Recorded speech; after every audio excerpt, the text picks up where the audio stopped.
तर परभणीहून संभाजीनगरकडे जाणारा महामार्ग वाहतुकीसाठी आता बंद करण्यात आलाय। परभणीतील करपरा नदीला पूर आल्याने वाहतूक बंद झाली आहे। 40 वर्षांनंतर परभणी संभाजीनगरचा महामार्ग वाहतुकीसाठी बंद करण्यात आलाय। परभणीच्या जिंतूर परभणी महामार्गावरती या ठिकाणी वाहतूक पूर्णपणे बंद आहे।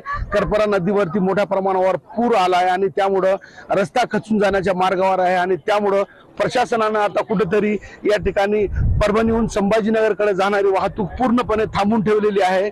मोठ्या प्रमाणावर पाणी आहे हे पुरावरून वाहून जात आहे आणि त्यामुळे एकूणच स्थिती अतिशय भयावह झालेली आहे आणि त्यामुळे लहान वाहन सोडून इतर सगळे वाहन या ठिकाणी या रस्त्यावरून जाण्यासाठी प्रशासनाने सध्या थांबवलेली आहे।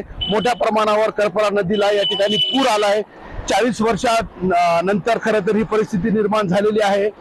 या नदीवर मोठ्या प्रमाणावर पाणी वाहून जात असल्यानं काळजी घेण्यासाठी प्रशासनाने दोन्ही साईडच्या वाहतूक हे पूर्णपणे थांबून ठेवलेली आहे।